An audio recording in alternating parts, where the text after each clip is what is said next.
All right. Your phone's silent? That's what we're working on now. I think. Ooh, that was a good song. That's going to be our new ending. Don't do that. We got to modernize. We got to keep it fresh. We working on it. I think I'm good. Are you a singer? I am not, child. You don't want me. I don't know. The two tunes I've heard out of you so far are pretty good. I'd buy that record. No. The sale of one wouldn't work. Yeah, I'm ready. I'm just checking other things. All right. I'm going to begin. Yeah, let's go.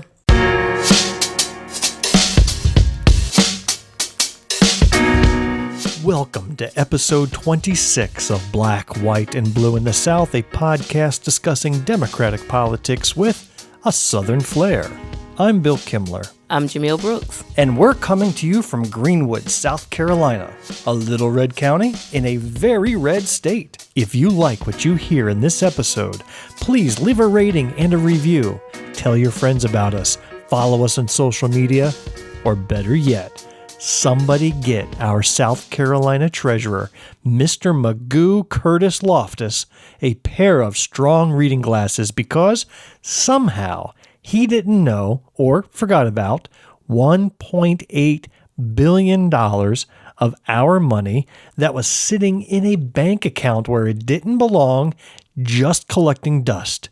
Instead of his crusade against, quote, woke businesses, maybe he should wake his own sleepy head up and look at the damn books he was elected to manage. Just look at his Facebook page. Does his intro say anything about wise investments, managing the state's money, balancing books?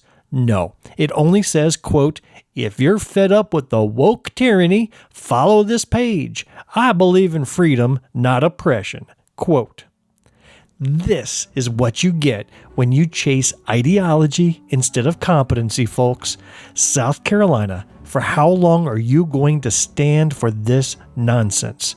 When will you look at a man or woman's qualifications rather than nonsensical statements coming out of their mouths that have nothing to do with the qualifications for the position they are running for?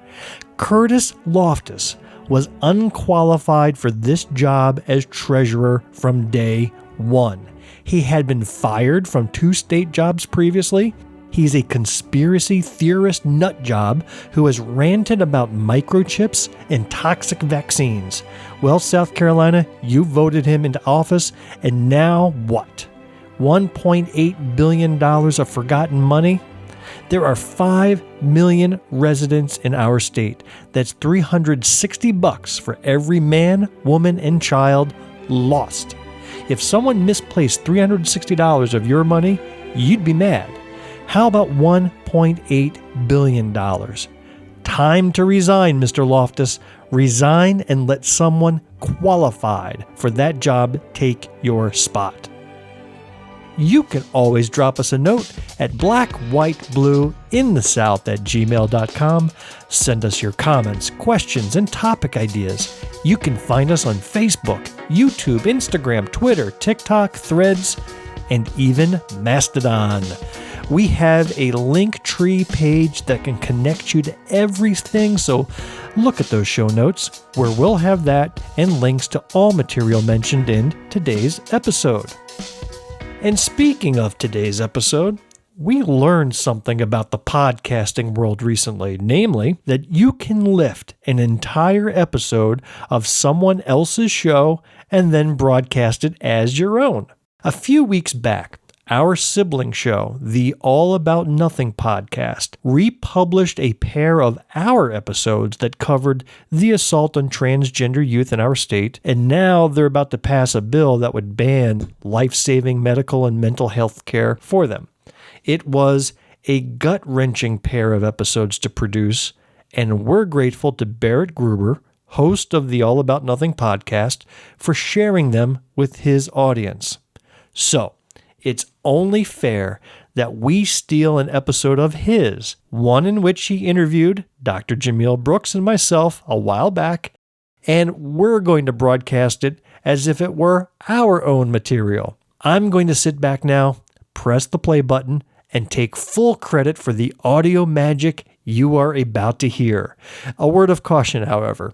This episode was recorded quite a bit in the past, so you may hear references to events that happened a while ago.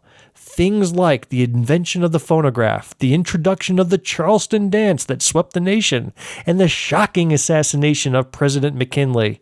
Just please bear with us. And so without further ado, here's Barrett Gruber and the All About Nothing podcast. With Zach King, Trent Clark, and Barrett Gruber, this is the All About Nothing podcast. Welcome to the All About Nothing podcast. I am Barrett Gruber, and I am joined this week by Dr. Jumelle Brooks. I pronounced that correctly. You did a good job. Fantastic. Also, Bill Kimler, and we'll get into, Bill, you can say something if you'd like. Dr. Bill Kimler, please. Doctor. Okay. The honorary doctor? Did he correct that? Did he pronounce that correctly, Bill? Kimler. What is the country of origin of Kimler? I assumed it's somewhere in Europe. German-Austrian. So Kimler. Yeah, okay. I'll tell you a fun fact. I am the only Kimler in all of South Carolina. That is... Oh, wow. I checked it out. One of a kind. I cannot profess to being the only Gruber in South Carolina. Our Grubers came from like Norway or Finland because they were Johanssons over in that northern section of Europe for a little while. But anyway, this is episode number 180. I'm Barrett Gruber. I'm joined again by Bill I'll be Kimler. honest. Y'all just froze on me right now. Is it just me? Yeah. It's just you. I mean, literally everything is moving around you. So Yeah. I'm one of them those frozen Zoom attacks. This is episode number 180. Please consider supporting the show financially by visiting theallaboutnothing.com and becoming an official member, proudly calling yourself a true nothinger. We have a bunch of membership tiers available that include early access and exclusive content. Also, if you're listening to us on Apple Podcasts and you think we're worth it, go ahead and give us a review and 5 stars. And if you're not on Apple Podcasts, please share where you can with your family and friends. Give us a review if you can. Check out our Facebook page. You can follow us Facebook, Twitter, Threads, all of those special things. And with that out of the way, a couple shout outs. Thanks to James Amick of the South Carolina Paranormal Research and Investigations for being on our show with us last week. I think it was kind of a spooky episode. We enjoyed hearing all about the experiences and documentation and equipment that was used for investigations and what people's experiences were during those investigations, as well as discussing some of our own experiences. Bill, I'm going to come back to you after a little while because Bill apparently had an experience that he was going to share with us. So let me ask you, Barrett, Yeah. what was the coolest moment about that interview? What part of it stood out to you? So the group that James is with, I have attempted several times to potentially join their group because we have a small group called Midlands Paranormal Explorers.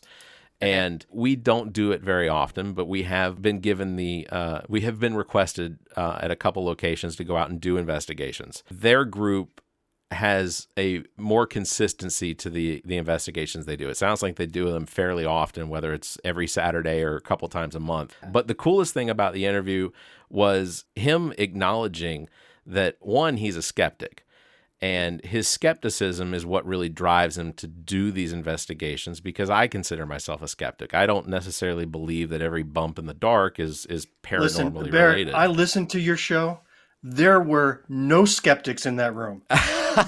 Which you'd There be were surprised, none. right? You all were just falling over yourselves, talking about, I see a ghost here, I have a ghost there. It was like Ghostbusters, man. There were no skeptics in that room. And I'm sitting there yelling at the phone going, this is just such horse malarkey. It's like, if I was in the room, then y'all would know what a skeptic was. Yeah. Well, but my skepticism, it's not that I don't believe that it's possible. I just need proof. So that's why we've done the documenting. Like we've been to a couple locations where we've had some experiences that I couldn't explain. One of the experiences that I talked about with him, I think off the air, I may have talked about it during the recording, but I have a recording of what sounds like a whisper saying my name. I didn't even know I was recording at the time. That was probably one of my experiences. And my brother and my sister said that they had experiences, and we talked about it on the show. But You know what pushed me over the edge in your interview? What's that? It was when you started talking about those dumbass e-meters that measure paranormal activity. So let me tell you this. Over the summer, I went to Florida on vacation and brought my kids down from New York. They're in their mid-20s. Flew my mother down from Philadelphia. and the four of us enjoyed the beach. We were on the Gulf. Okay. We took a day trip to Pensacola because we wanted to go on a haunted tour. Okay. So they advertised that the price was pretty cheap, came with a lunch, was like, why not? We'll kill a couple of hours and have a bite to eat. So we go there, and we were in these 2 or 3 bars along the strip. The bars were beautiful. Yeah. Like, we're talking old architecture, wood, ceilings as high as you can see, huge mounted animals and old-timey pictures everywhere. The bar was gorgeous. And then this lady who was our haunted tour guide basically just walked us around the bars pointing out where the ghosts were because she had all these psychic abilities and she had been interviewed all over the world. She even had a box of these little beeping meters that she gave to us and said, when these things beep, then you know something from the other world is nearby. She's sitting They over were there. just They were just random beeping machines, man. They were nothing. They were dumb. She even gave us divining rods to try to find ghosts around with these divining rods. It was absolutely the stupidest 3 hours I've ever spent in my life. Did you record this? Because I would like to watch it. I got pictures. We didn't do any video recording though. I can't say that would have been the dumbest 3 hours because I have sat through a couple of GOP debates this summer, and I those were some of the dumbest minutes. But I was entertained during those. I was not entertained. I was just bored out of my gourd. That's fair. That's fair as well. Let's see. Big shout out also to Post and Courier's Free Time celebrated their 6th annual of Free Times Halloween over the weekend. Special thanks to Lindsay Conine, whom when you see her at the parties, she is working intently to make sure she's not there to enjoy the parties. I mean, she says she is, but she's literally walking around picking up trash off the floor to make sure that it is pristine. The Free Times puts a lot into these parties that they do, and they're open to the public. So next time we announce another one coming up, everyone, please make sure you get tickets because they give us a promotional code to share with people. This last time it was Nothingers. Next time, I'm not sure what the next party is coming up, but if we get the opportunity, we'll throw a promo code out there for that as well. But thank you to Lindsay Conine, also Tate White, who also worked on that. We're actually going to have an advertisement coming up in the Columbia Free Times. I believe it's going to be a half-page ad for the podcast, so we're excited to be able to see that coming up also. Is where my Patreon money is going? Is to pay for these half-page ads? Yeah. No. We're direct trade out. We mention it, and your advertising's going to pay for my books is what's my while poor Bill is suffering, he's got it. Oh, good Lord! I hear you like people wearing masks during the entire podcast. Well, I thought about the same. So I think I'm going to just do this. I hear this is the way you prefer people to do their recording. That is what gets the best possible audio out of a podcast. That's for certain. That's right. Thank you, Bill. I'm going to be your Trent today. Oh my gosh! You're going to have to change political parties for that too. Hey. Just so where's my red hat? Yeah, exactly. Yeah, we're not doing that. That's not an option. That's right. That's right. Also, big shout out to Brad Shank, John Kosis Jr., Austin Blevins, Nick Spano, and the rest of the Columbia Firefly staff for their season ticket holders World Series kickoff party last week. Had a really good time. Also, want to mention that John Kosis' book is out, and I finally have one in my hands. It's called Play-by-Play from the Minors, Profiles in Baseball Broadcasters from Scranton to Yakima. If you haven't already, there's links in the show notes for you to be able to purchase that and do that because John spent a lot of time gathering stories from other broadcasters for that book, and we're very excited for him. I'm going to read it soon, and I'm hoping that I can talk John into potentially letting me read a couple of the stories for the audiobook, so we'll see how that goes. That was a good episode. Yeah. John, he was a very interesting, I mean, you wouldn't think minor league baseball would be that riveting of a subject, but he really made it such. It was good stuff. And I'd like to think that John is one of my good friends as well as Bill. And, you'd like to think these things, don't make them true. I'd like to think it. Tickets are also available for the Fireflies Holiday Lights at Segra Park. More lights this year than last year. Mason Mondays, also Winter Wag-Along Wednesdays, and Kids Eat Free Sundays, all returning this year, as well as Thirsty Thursdays with drink specials on fountain drinks, domestic beer, and cocktails, that sort of thing. More details and tickets available at ColumbiaFireflies.com, so you can check out the link in the show notes. Lastly, New Brooklyn Tavern update for Monday, November 6th and on for a week or so. And I know I'm going to destroy these names, but Wednesday, November 8th, Dakaju, Christworm, and Abacus. Thursday, November 9th, Deer Blanca, Junior Astronomers, and Say Brother. Friday, November 10th, Grady, Spencer, and The Work. Saturday, November 11th, Stardog, Lowercase Gods, MNRVA, and Hellfire 76. You can visit newbrooklyn.tavern.com for tickets and details for these and more shows, or you can check the show notes for links to tickets and details. So, that all out of the way. And we are out of time. That's It right. has been a pleasure speaking with you. We have to run. I thought maybe you had 30 more. That's right. Apologies to Matt Damon. We ran out of time this week. No.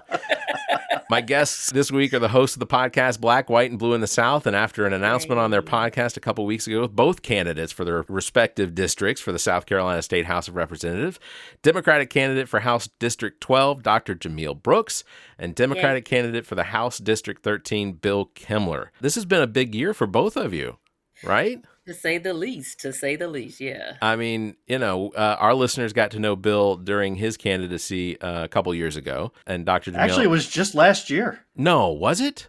Yeah. Yes. Oh, I guess filed that's right. March of 2022 and met you guys that summer. So it was just over a year ago. That's crazy. It does feel like it was forever ago. I won't blame you for that. Well, and voting day is, technically because this episode drops on Monday, election day is tomorrow, Tuesday the 7th, right? I mean, it's not, I don't have anybody to vote for because I don't live in an area that has a county council or a city council or anything like that. And that's all that really seems to be going on. But yeah, that's insane. Just to be clear, in case anybody's confused, our election's not till next year. Right, correct. Next year. It's not like we signed up last week and now we're up for vote next week. Yeah, we were sitting on the couch and we thought, hey, what do you have to do? Nothing. That's right. That's right. Just go run. Well, I wasn't surprised to see that Bill was going to run because I think you had mentioned to me at one point you were giving it some consideration, but at that time I don't think that you had decided. I guess Dr. Jumelle, like what made you decide? Like, how much pressure did Bill put on you to do this? Actually none. So That's good. What most will find strange. So I've always had that bug. I knew that it was going to be something. I'm going to be real transparent. I actually, years ago, the first seat I had my eyes on was the state superintendent. Oh, okay. Of education. That was the seat I wanted. And I remember I would tell everyone, this is because I didn't know the way to do it. Yeah. And I would say, as soon as Molly Spearman's done, I'm getting that seat. Well, I didn't understand how things worked. So then we have what we have. So that wasn't it. So that was always a part of what I was going to do. And it's just now is the time. Yeah. You mentioned we have what we have. Right. And I'll put a name to that mockery, but it's now I can't think of her name. It's Ellen Weaver. That's right. Ellen Weaver. I was Thank you, Bill. not going to say it. I'm gonna say it out of existence. Ellen Weaver, who used our podcast as a smear campaign against Lisa Ellis, and bless Lisa Ellis, because I can't imagine what that was like to quite literally lose an election to someone who is so underqualified. I sort of go back to the idea that here in South Carolina, if you're running down ticket, you really have to have a name that if you're running, especially in a presidential election year or a governor, I mean, it's a trade-off. You either get a presidential election year or a governor election year. It makes it really difficult unless you have somebody up ticket that's going to really push for everybody to pull on the Democratic side or legitimately go through the ballot and actually vote for the candidates that they have selected. Because that's what I was going to say, to actually go through the ballot and actually select your candidates. Well, this Ellen Weaver was like that even before going to the general election. She was primaried. So she had a primary for the Republican nomination against a lady named Kathy Manis. Right. And I don't know much about Kathy, but I knew she had years of teaching experience. She was in charge of some sort of education group. She identified as a Republican, but she came across as an experienced educator, not prone to the MAGA extreme far right ideologies. Yeah. Ellen attacked her with everything she had. I got mailings that just, boy, if I was Kathy Manis, I would have called her out the schoolyard and threaten a beatdown. Meet me Because it was some, behind the cafeteria at 3:30 Yeah. because we have some yeah, things it to was some resolve. really Yeah. nasty stuff. And then when was. Ellen won, there's no doubt that she was just going to use the exact same tactics on the Democratic nominee. Yeah, Yeah. and clearly That's- we absolutely got a preview of exactly how Ellen Weaver runs a campaign. Or well, okay, I don't necessarily believe that Ellen Weaver had much control over her campaign. That Okay, I might campaign, agree with that. that campaign was run by professionals, including the individual that represents me here in the State House. RJ May is a professional campaign manager. Jumelle, you remember that name? I do. I yeah. played Did you see clips my of him face? on our episode. Yeah. And I'm He's- sorry, Barry, but in order for me to be on a podcast, you have to have this eye rolling sound because I can't control it. And when we start talking about them, that is what's going to happen. I I'm gonna need a sound. have this. And No, that ain't gonna do it. And then maybe no, that's not it. I have No. that's yeah, it's just you know what, RJ May, he's a joke. Okay, got it. But yeah, so RJ May, I don't know what he does as a professional, like how he actually brings in money, except that he's a professional campaign manager. He ran a number of the Republican races here in South Carolina, including part of McMaster's campaign. He ran part of Joe Wilson's campaign. So like that's what he does. And then when he's elected and they're during session or even outside of session, all he's doing is running around promoting or pushing for some of the worst of what the Republicans represent right now, including apparently getting lunch on a fairly regular basis with the leaders of Moms for Liberty or whatever. Yeah, we played a clip of him testifying at the Lexridge 5 school board.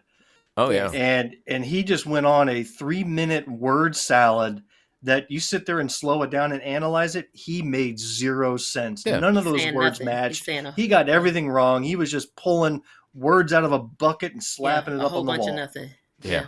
We literally, over my shoulder in my front yard, he and I almost got into an argument about some of his policies and politics, because at the time when he was running the first time in 2020, he didn't really have a platform except for he loved President Trump. That was his whole platform. I'd like to think that I at least my neighborhood is fairly diverse. I mean, I live with people of different races and creeds and religions and colors like all around me.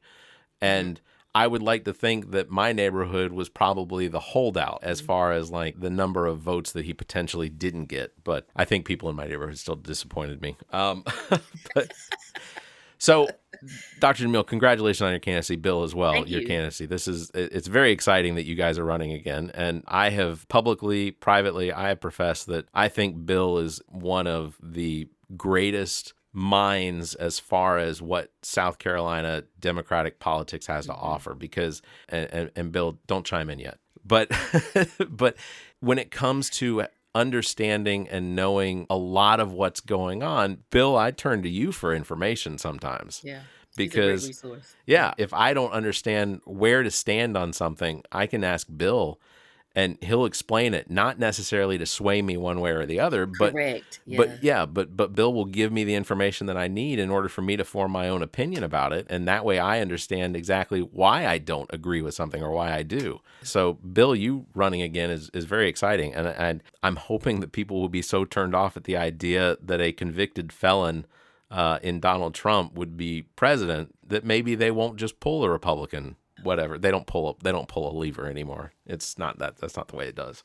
Yeah. I think Bill is one of the best kept secrets in Greenwood. So you mentioned some really good points. The fact that he is full of knowledge and his presentation will be unbiased in such a way that you get to pick the way you feel it is what it is. And I said this when he ran last year. You know, Greenwood missed an opportunity to actually have someone that would show up every day when we were sleeping. This would be a guy who is working his behind off to make sure we're not getting taken advantage of, or to make sure that there's someone there that is sitting at the table with us in mind. We missed that opportunity and we can't do it again. So I was glad, I was watching him saying, I'm waiting. Like, dude, you've got to run again. And so when he announced, I was like, yeah, we ready. We're definitely ready for this. All right, Bill, now you can chime in. All I know is that when it's my time to pass, I want you two doing the eulogy. I'm tapping you too. You got it down. Thank you. You know what? Very kind words. You know what's really awful about that is sometimes in my car I will practice hosting a debate. I will sometimes practice hosting eulogies. I will sometimes practice doing like wedding speeches just so I can keep up with my ad lib, that sort of thing. The eulogies are really the ones that get really funny. All right, that's what I want to hear a recording of. You know what? Next time I'm in the car, I'll just make sure to carry. I'll make sure to record it and send it to you. All right, so let me turn the tables. I want to talk about Jumelle. Please do. So this was my experience with Jumelle. We only knew each other, maybe this year. I didn't know her last year. Okay. She came to one of our breakfast meetings in the Greenwood County Democratic Party, where I'm the chair.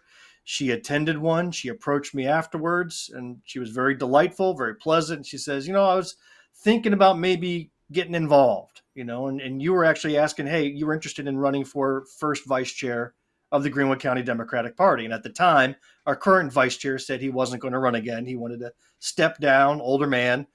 And the fact that she came out of the blue and said, I want to fill this seat, I was like, yeah, you bet. So the more we got talking over the next couple of weeks, she also shared that she wanted to run for office. And that just made my eyes do that woo sound. Yeah. I was like, that was just phenomenal. Because you're always looking. Not yeah, that thanks. one. You're always looking for good, decent people to be on the ballot. Yeah. In fact, I'm just writing up a little thing right now about a good democracy requires a choice.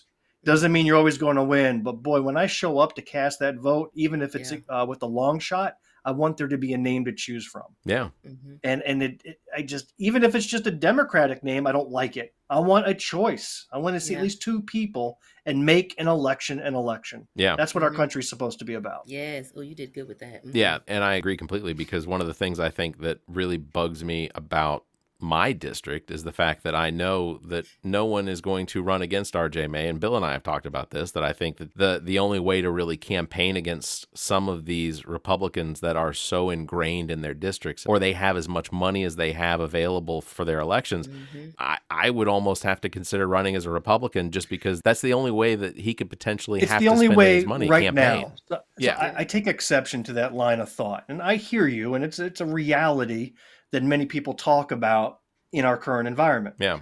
But instead, what if you took a 20-year view, 2 decades view? If you chip away at it every year, these House seats are up every 2 years. Right. So let's say, I ran last time and I lost by a huge margin. And you know what? Didn't bother me one bit. It says, I'm going to try it again. I may lose by a large margin, but I bet you it's going to be smaller than last time. And got it in my mind, I'm going to run every time if it takes me 20 years.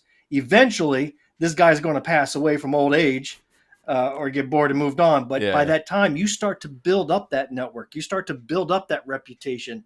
You build that mojo. And as a Democrat, you should be able to win in the long run. It can't roll the same die every time. Yeah, no, and I don't. But you mentioned a component that most people don't have, and that's that time component. And then that consistency to continuously push to run, to prepare yourself for the day when that individual is no longer able to hold that seat or to really function in that seat. Now the time component is there. We spoke with Representative Heather Bauer. She spoke at our banquet a couple of weeks back. We did. And she flipped a Republican seat that was held for over 10 years. Yeah. That's my emergency. That was not her first time running. Yeah. That was her 4th time running. 4 times, and then she got it. And that's the kind of dedication and long-term vision we need to have. I said this at our Democratic breakfast. You cannot be afraid to lose. You got to get on the ballot, and you're going to do one or two things. You're going to either get yourself a seat, or you're going to exhaust their campaign funds. Right. Whatever. You're going to make their behinds work until they can't work anymore. But you just can't sit on the sidelines and say, "Oh, I wish things would change." Right. Like we have a number of people who are eligible candidates for different parts of the offices. And they just keep saying, well, not right now. I'm going to go 2 more years and I'm going to do this. Or right now is not the time. I'm going to lose. So what? Yeah. Yeah. Get that name recognition. Jump out there. Yeah. It's almost like even if you're just starting out and well, like in my district, I know I keep using it as an example, but knowing that when it comes to RJ May, him specifically, I know how much money he has available. And I also know that the individual that he ran against last time, which we talked about at your breakfast, Daniel Sharif, RJ May didn't even have to campaign against him because neither one of them really campaigned. So the reason I talk about potentially running as a Republican isn't necessarily so that I would take office as a Republican, but to primary against RJ May, because I would lose, obviously, but to campaign against him in the primary and then campaign against him, and then you can be in multiple parties in this state. Am I wrong about that? I think you can. I don't think you can primary somebody as a Republican and then show up as a Democrat on the ballot. Well, that's a shame. I guess a right because you file to run in March. Yeah. So that's when you pick your party. And then maybe you have a primary, maybe you don't, but you can't switch midway. What happened with Lisa Ellis when she showed up on it wasn't the primary ballot though. So but she was on the primary, but not represented by two parties. Right, correct. She was on the Democratic, and then she was nominated. What was the Independent? Independent, that was it. She was under Working Families, wasn't she? Or yeah, was it Working Families? It was something like that. But they don't hold an elective primary. What they have is they come together. I got it right here. They just it was select Democratic and Alliance Party. Alliance Party. That's it. Yeah. Because Sarah Work also ran under the Alliance Party for the treasurer office, which I don't normally watch a lot of commercials. I normally watch my shows after they've been downloaded or they air or whatever. But watching football games and things like that lately, the number of times that I see our Secretary of Treasury or the treasurer for South Carolina popping up there, basically campaigning. He makes it sound like he came up with this savings account for children's education. I know y'all know what I'm talking about. I can't remember what his name is, but like Curtis Loftus. That's what it is. That's it. Curtis Loftus. He's using these commercials basically as a campaign. Like he is, and he's not even running this. Like it's a 4-year term on those, I assume, for treasurer. I think so. Yeah, but like. Yep. I don't need to see the secretary or the treasurer for the South Carolina every time that somebody talks. He didn't invent that either. It's been around for years. But I guarantee you, he's using state funding for those advertisements to throw his face and his name out there. And I don't understand why. Well, I do. I know who runs the state, but there's got to be some sort of investigation into how those funds are being used to promote the savings account, but to promote him. He doesn't need to be on screen for that. Anyway, that's one of my gripes. I agree. If I'm watching the Philadelphia Eagles, so that's the team, right? It's the Eagles, because it wasn't the Phillies. But I'm a big Phillies fan whenever they make it to the World Series. Yeah. Well, how about Texas? How about Texas winning their first World Series last night? Nothing. Yeah, that's what I figured. Honestly, that's what I figured. I got Cowboys and Eagles playing on Sunday. You tell me that's bigger than the World Series, man. Yeah. That's my gosh. Well, it's bigger than this year's World Series. They said that this was the most underwatched World Series in the last 15 years. So I mean, I'm happy for Texas. You know, everybody deserves a turn to win. And this is their turn. I'm happy for all the lifelong fans. Good for them. I know what that feels like to win your first championship. Yeah. So good for them. But really, baseball, just in general, far too long of a season. The games are too long. It's boring. You know what? George Carlin had all these ideas for improving baseball. He's like, here's a rule that he would change. If you're hit by the ball, you're out automatically. Doesn't matter. You're trying to run the bases and the first baseman beans you in the head, you're out. You're hit at the plate, you're out. He says that'll make for a more interesting game, and I have to agree. And you have batters that are literally dodging every pitch. Oh, he said put random landmines out in the outfield. Oh my gosh, that's funny. All great ideas. Yeah. I miss George Carlin, man. I miss him terribly. I would say he went before his time, but I think he was pretty old when he passed as well. So I will say the next baseball season, you come down, we'll go to a Fireflies game, and I don't count. Minor league baseball doesn't count as baseball. Sure, yeah, I agree. That's more entertaining the audience. They put a lot of effort into making sure everybody's engaged. Because if you're not watching those T-shirt cannon people, man, you can lose your head. Knocked out. That's right. You can come home headless if you're not paying attention. I love it. That's fun. They do such an amazing job as well. Of like they have at least at the Fireflies, they'll have some of the staff will run around in those Zorby balls or those Zorb balls and smack into each other for the 3 minutes in between innings, and you're like.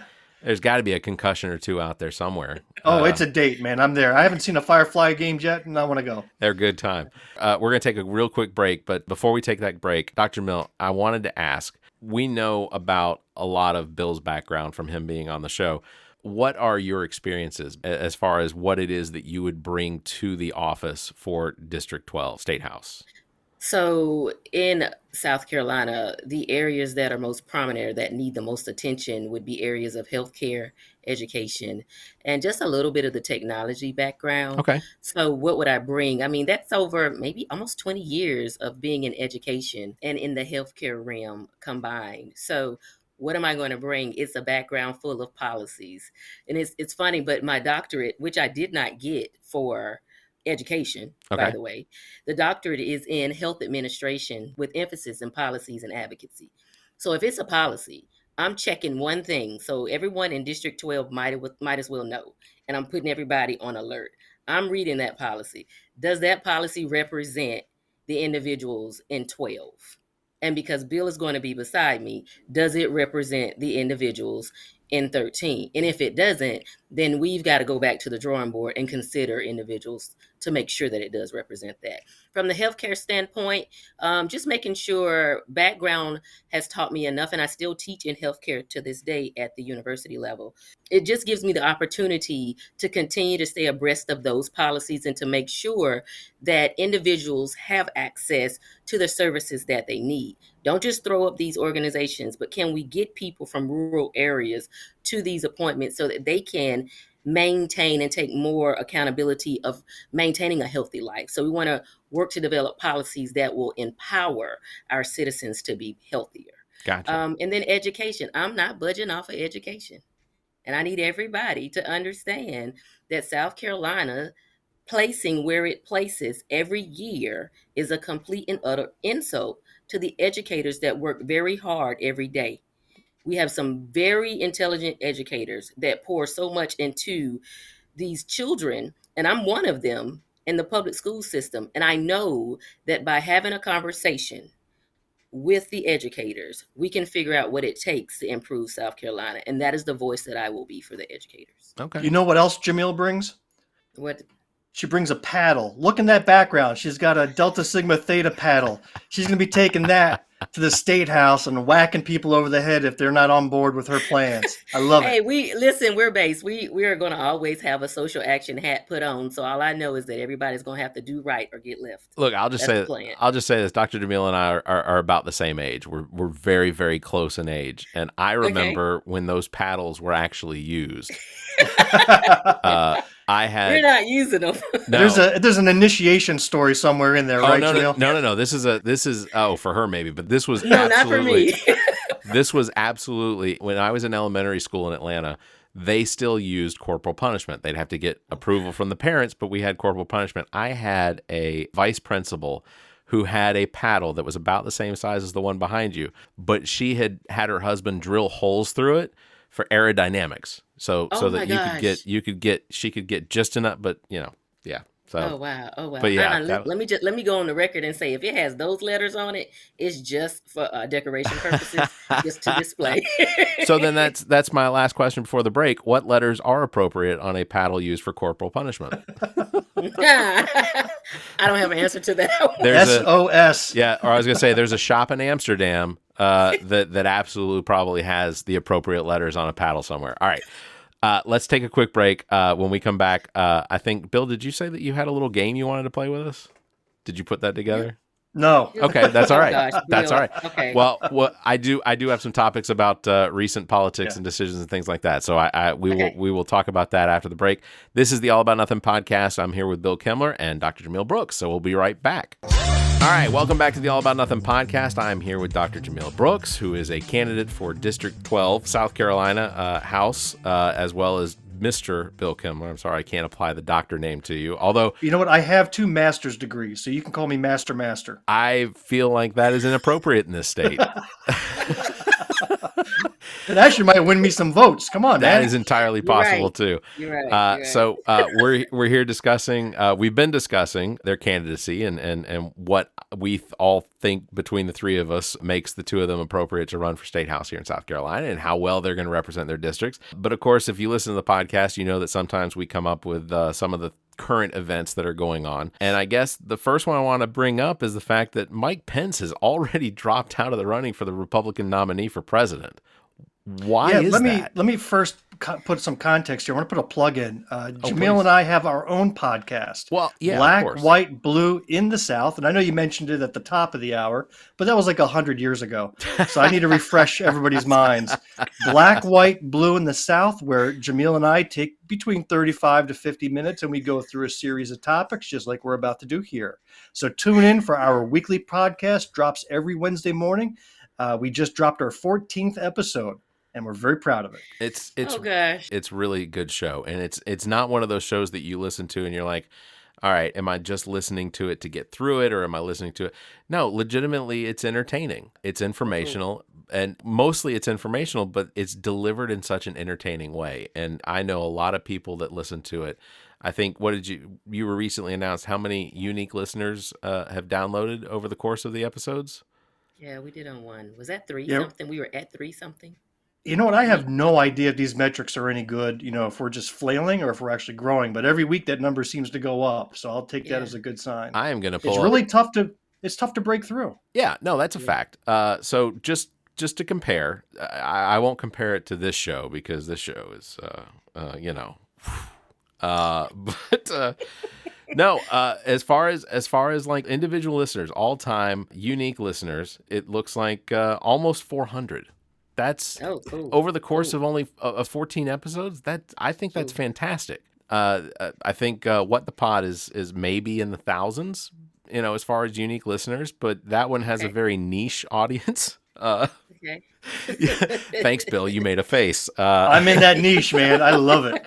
It is a niche. It is not for everybody. No, it is definitely not for everybody. And for some reason, my mother keeps listening. But it is an entertaining show to do. But yeah, honestly, I think that you all are doing very well. And Bill, your social media presence is on point. Oh my Nice. gosh, really? It is. Like I see the stuff that you post and I'm like, man, I wish I had a Bill Kimmler to do the social media stuff for our show, because I wish I had a Bill Kimmler to do it because I'm tired. because I mean, some of your postings, you're going back to like episodes 4 and 5 and 6. Oh, and yeah. I see, how disappointed is your boss at work about how much work you're not getting done. Although, Listen, let me answer for Bill, because when I tell you structured, this dude is so structured. I believe it. Everything has a time and a spot. So he's probably doing more than he should be at work. And then he still has just enough time to jump in. I don't know how he does it, but he is so structured with this. I don't know if Bill wants I don't me. have it. I don't know if Bill wants me to say where he worked, but I used to work where he currently works, and I got away with a lot of shit there when I was there. So Bill's not saying anything.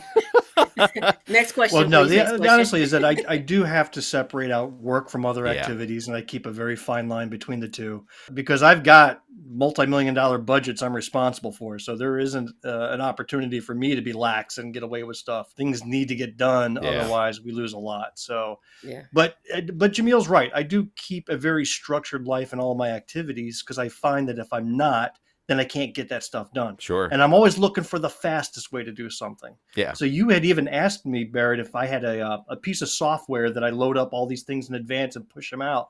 I don't, because I haven't found one that does it to all the platforms I work with. Yeah. But I have a massively awesome Google spreadsheet that I keep track of everything.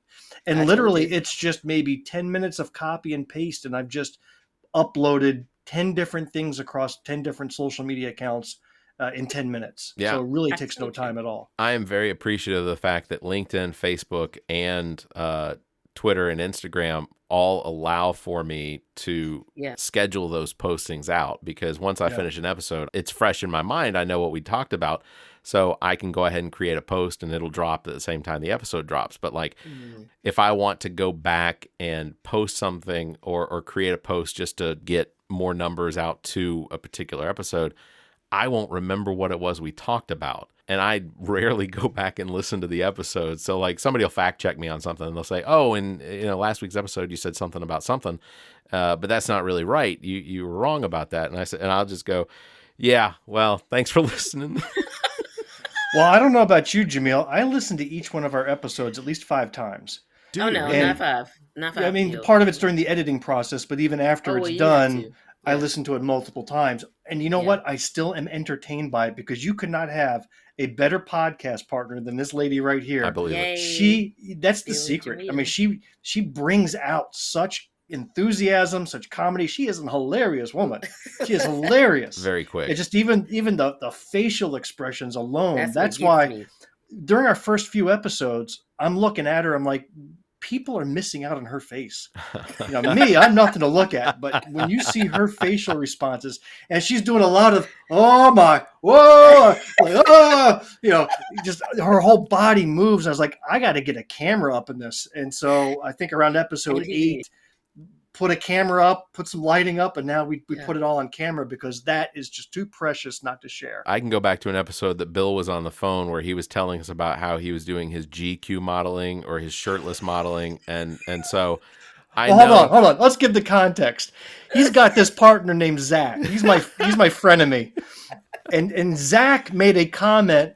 And I wasn't even there. Just No, out of the blue, I'm not listening even to there. this episode, and Zach says, "Well, if you were to look at Bill, you wouldn't want to vote for him." Yeah, I don't even know what point he was trying to make, but out of the blue, he decides to torpedo me Oh, with some God. sort of insult on my look. So that's when I gave a call into an episode later on saying I was at a GQ modeling shoot, posing shirtless. in Bill's defense, every recording that we do of the podcast, I have to roll my eyes at the number of times that Zach refers to himself as the most handsome individual that's ever existed in his entire life. And that's also counting, I guess, apparently Zeus or Oh my goodness. Hippocrates, or I don't even know if that was an individual. Socrates. I assume he compares himself to Socrates when it comes to Shakespeare's humor. Maybe I don't know. Oh, wow. Big ego, huge ego. There's not the studio's not big enough for it. So yeah, I was gonna bring up, and that's not even to talk about Trent's ego. When you get the two of them in a room together, it's no anyway. So the first thing I want to discuss, Mike Pence has already dropped out of the. Oh yeah. And Yeah. is that because you think he hasn't raised the money and he hasn't gotten enough I guess he hasn't gotten enough individual donors to support himself being in any potential future debates? I mean, it seems early to drop out of a presidential election, considering we haven't had a single primary. Nobody. Well, here's the thing with the president. It's not so much a contest to see who would be the best leader, but it's a contest to see who's the most popular. Yeah. Yeah. And the sad thing is it's a personality contest at this phase. Two things I want in a president is I want charisma and I want skill set. I want leadership skills. I want the both. Yeah. We had that in Barack Obama. I mean, this guy was just a magical Sure. unicorn that was dynamic, and the guy was smart and he was an effective leader. Donald Trump was charismatic, at least many people thought he was. He has no leadership skills. He's got no talent, nothing whatsoever, and the country was a disaster for 4 years. Joe Biden, I think, has the leadership skills. He's not the Barack Obama charisma guy. He never will be. He's got kind of a hokey charm to him, and he just doesn't, and that's why his poll numbers aren't so good, because he just does not exude the charisma that needs to go along with how effective his administration has been. Mike Pence had neither of those. Yeah. This guy couldn't lead, and he has no personality whatsoever. So it's no surprise to me he was one of the first to drop out. Yeah, that's fair. So let me ask, do you think that maybe the Republicans are saying we better try to get the House together, get things in order a lot sooner than later, because we might have a battle on our hands? And so maybe somebody's doing some shoulder tapping saying, I think it's time for you to remove yourself. You're a slight distraction and you remove yourself. I thought it was interesting, like Asa Hutchinson, he didn't pay to end up on the ballot in South Carolina, and he had the funds to do so, but he just didn't.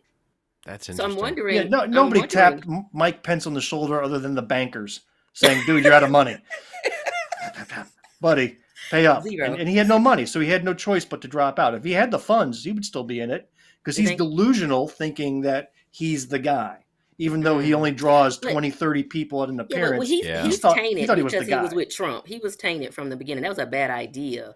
That relationship tainted him. Well, he was going tainted forward. because he was A, with Trump, and B, not with Trump. Yeah. Yeah, You know, so he got hate Yeah. from both sides of the spectrum. exactly. I feel like if Mike Pence had not, well, he was governor of Indiana, correct? Did he just come off of being the governor? I knew he was in Congress don't at one know. point. But I don't know. At some point in there, he was hosting a radio show, and Oh, wow. and not a very popular radio show. It was the hype of South Bend, I think. But with Mike Pence dropping out, if Mike Pence had not been selected and taken on the role of the vice president candidate for the Trump campaign, I feel pretty certain that there's a possibility that Trump may have been a president that was elected without a vice president. Because it sounded like, just based on some of the things I read of the whole attempts to find someone to run with Trump, there really, at the time, there wasn't anyone that wanted to do it. Now, Mike Pence, again, had some success as a representative for the state of Indiana, and I want to say I think he was governor. I can't remember exactly. To be honest, Barrett, we're talking about Mike Pence for longer than his campaign lasted, so maybe we move to the next topic. Fair enough. Okay. And that's a wrap for this episode of Black, White, and Blue in the South. We hope you enjoyed what you heard. Please take a quick minute and leave us a rating using your favorite podcast app and a review of what you heard today. If you do, it'll help our Republican Treasurer, Curtis Loftus, divide by 3, carry the 2, multiply by pi, and perhaps find even more of our taxpayer money that's been lying around forgotten. If you are a blue dot in a red sea, keep the faith. Keep up the hard work. Change only happens over many years of work and dedication.